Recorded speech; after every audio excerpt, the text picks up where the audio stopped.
अस्सलाम वालेकुम। Government degree girls college PIB colony Karachi. Online classes first year chemistry. आज first year chemistry में नया चैप्टर शुरू किया जा रहा है, chapter number 7। New chapter start कर रहे हैं, चैप्टर नंबर 7, जिसका नाम है solution and electrolyte. Solution and electrolyte. सबसे पहली टर्म जो हम इस चैप्टर में पढ़ेंगे वो है सॉल्यूशन। सबसे पहली term solution. The homogeneous mixture of solute and solvent is called solution. हम सॉल्यूशन किसे कहते हैं? जिसमें दो या दो से ज्यादा चीजों को मिलाया जाता है। दो चीजें जिन्हें हम आपस में मिलाते हैं उनमें से एक सॉल्यूट है और एक सॉल्वेंट है। ये एक मिक्सचर होता है। किस तरह का मिक्सचर होगा? होमोजीनस। ये जो हम इस सॉल्यूशन में चार अल्फाज इस्तेमाल कर रहे हैं, होमोजीनस, मिक्सचर, सॉल्यूट, सॉल्वेंट। पहले इन चारों अल्फाज का मतलब जान लें तो सॉल्यूशन को समझना हमारे लिए आसान हो जाएगा। होमोजीनस का मतलब होता है one phase, no boundary, no distinction. मतलब हम कुछ चीजों को आपस में इस तरह से मिलाएं कि इनके दरमियान किसी किस्म का कोई डिस्टिंक्शन बाकी ना रहे, किसी किस्म का कोई फर्क बाकी ना रहे, इनके दरमियान कोई दरार ना नजर आए, कोई बाउंड्री मौजूद ना हो वगैरह। जैसे आप यहाँ दी गई डायग्राम्स पर गौर कीजिएगा। इसमें एक होमोजीनस मिक्सचर जिसमें दिखाया गया है कि ये जो रेड एंड ग्रीन बॉल्स हैं, इन्हें समझ लें कि ये मॉलिक्यूल्स या पार्टिकल्स हैं। यहाँ पार्टिकल्स की डिस्ट्रीब्यूशन यूनिफॉर्म है, इवन है। तमाम पार्टिकल्स एक दूसरे के साथ बराबर बराबर बराबर शक्ल में मिक्स हुए हुए। इसे कहा जाता है होमोजीनस। Homogeneous mixture. मिक्सचर एक ऐसे इम्प्योर सब्सटेंस को कहते हैं जिसमें दो या दो से ज्यादा कंपोनेंट शामिल हों। दो या दो से ज्यादा कंपोनेंट शामिल हों, इन्हें आपस में इस तरह से मिलाया जाए कि जब चाहें बआसानी इन्हें एक दूसरे से अलग कर लिया जाए।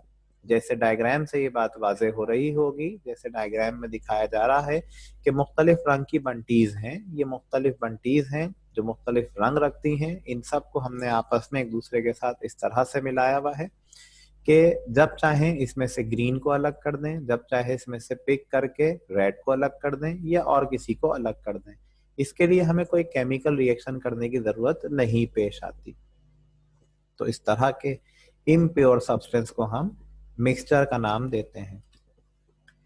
इसमें दो टर्म्स हमने और इस्तेमाल की, सॉल्यूट और सॉल्वेंट। तो सॉल्यूट कहते हैं हम किसी ऐसे सब्सटेंस को जो डिसॉल्व होकर डिसअपेयर हो जाता है, जो डिसॉल्व होकर डिसअपेयर हो जाता है।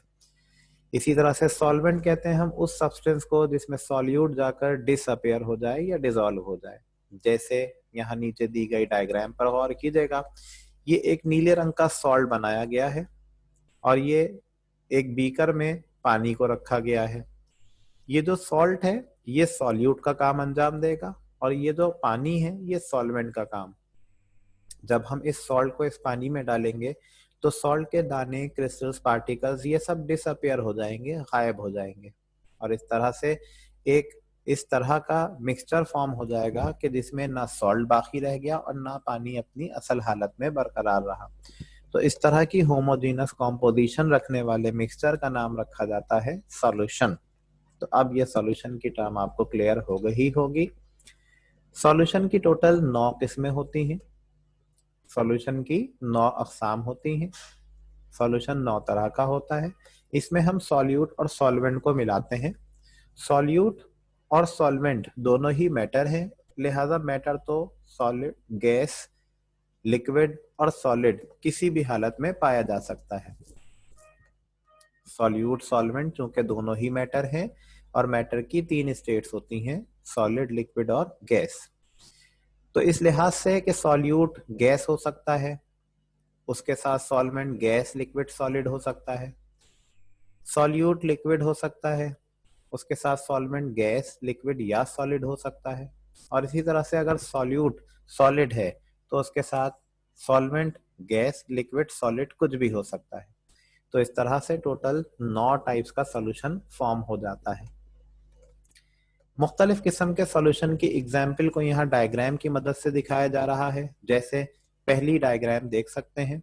इस पहली डायग्राम में कुछ गैस है जो कि यहाँ कारखानों से, फैक्ट्री से, मिल से निकल रही है और हवा में शामिल हो रही है। तो इसे हम कहते हैं gas in gas solution. Gas in gas solution, इसमें सॉल्यूट वो गैस है जो यहाँ कारखानों से निकल रही है, और एयर यानी हवा यानी ऑक्सीजन वो सॉल्वेंट है। इसके अलावा इसी धुएं में कुछ कार्बन के जर्रात, कुछ सल्फर के जर्रात वगैरह भी शामिल होते हैं। वो जर्रात भी जाकर यहाँ हवा में डिसअपेयर हो जाते हैं। तो इस तरह से इसी को हम सॉलिड इन गैस सॉल्यूशन भी कह सकते हैं कि सॉलिड के पार्टिकल्स हैं, एयर में जाकर, हवा में जाकर डिसअपेयर हो जाते हैं। तो सॉलिड इन गैस सॉल्यूशन की मिसाल। इसके राइट हैंड साइड पर एक और डायग्राम दी गई है जिसमें दिखाया जा रहा है कि दो सॉल्यूशन हमारे हाथों में हैं। हम इन दोनों को मिलाकर एक तीसरे बीकर में डाल रहे हैं, तीसरे कॉनिकल फ्लास्क में ट्रांसफर कर रहे हैं, जाकर वहां पर एक और नया सॉल्यूशन बन रहा है। ये जो दो सॉल्यूशन को आपस में मिक्स किया जा रहा है, दोनों ही लिक्विड की हालत में है। तो इसे हम कहते हैं लिक्विड इन लिक्विड सॉल्यूशन। क्या नाम है इसका? Liquid in liquid solution. इसके बाद ये नीचे तीसरी डायग्राम लेफ्ट हैंड साइड पर, इसमें दिखाया जा रहा है कि सॉल्ट को पानी में डालकर हल किया जा रहा है। तो ये बनेगा सॉलिड इन लिक्विड सॉल्यूशन। क्या हो जाएगा? Solid in liquid solution. इसके बाद ये चौथी और आखिरी डायग्राम में दिखाया जा रहा है कि ये ट्रैक्टर जो यहाँ जमीन पर चल रहा है, जमीन कच्ची होने के बाइस उससे धूल मट्टी उड़ती है और हवा में शामिल हो जाती है। तो इसे हम कहते हैं सॉलिड इन गैस सॉल्यूशन। या फिर हम ये भी कह सकते हैं कि इस ट्रैक्टर से बहुत सारा धुआं निकल रहा है और वो धुआं निकलकर हवा में शामिल हो रहा है, यानी वही गैस इन गैस सॉल्यूशन। यहाँ पर आकर सॉल्यूशन की टाइप, सॉल्यूशन की नेचर वगैरह जानने के बाद अब हम जानना चाहेंगे कंसंट्रेशन, जो कि ऐसी टर्म है जो हमने मुख्तलिफ जगहों पर इस्तेमाल की। आज हम ये जानना चाहेंगे कि कंसंट्रेशन ऑफ सॉल्यूशन क्या है। तो कंसंट्रेशन ऑफ सॉल्यूशन हमें सॉल्यूशन की कॉम्पोजिशन बताती है। क्या बताती है? सॉल्यूशन की कॉम्पोजिशन बताती है। मतलब ये बताती है कि एक सॉल्यूशन को बनाते वक्त हमने कितना सॉल्यूट और कितना सॉल्वेंट इस्तेमाल किया। एक सॉल्यूशन को बनाने के लिए हमने कितना सॉल्यूट, कितने सॉल्वेंट में हल किया, इन दोनों के अमाउंट्स क्या कुछ हैं। तो इस बात को इंडिकेट करने वाली टर्म कहलाती है कंसंट्रेशन, जिसे कुछ यूं डिफाइन किया जाता है, the amount of solute present in the given amount of solvent. Solute का वो अमाउंट जो कि किसी खास अमाउंट सॉल्वेंट में मौजूद हो या किसी खास अमाउंट सॉल्यूशन में मौजूद हो। लिहाजा कंसंट्रेशन को मैथमेटिकली कुछ यूं शो किया जाता है, concentration is equal to the amount of solute divided by the amount of solvent. या फिर इसी को जाहिर करने का दूसरा तरीका होता है the amount of solute divided by the amount of solvent. उम्मीद है यहाँ तक की बातें आप सबको क्लियर हो गई होंगी। इसी बात को हमने यहाँ पर एक डायग्राम की मदद से शो किया है। डायग्राम पर गौर करके देखिएगा, हमने इसमें दिखाया कि कंसंट्रेशन ऑफ सॉल्यूशन क्या है।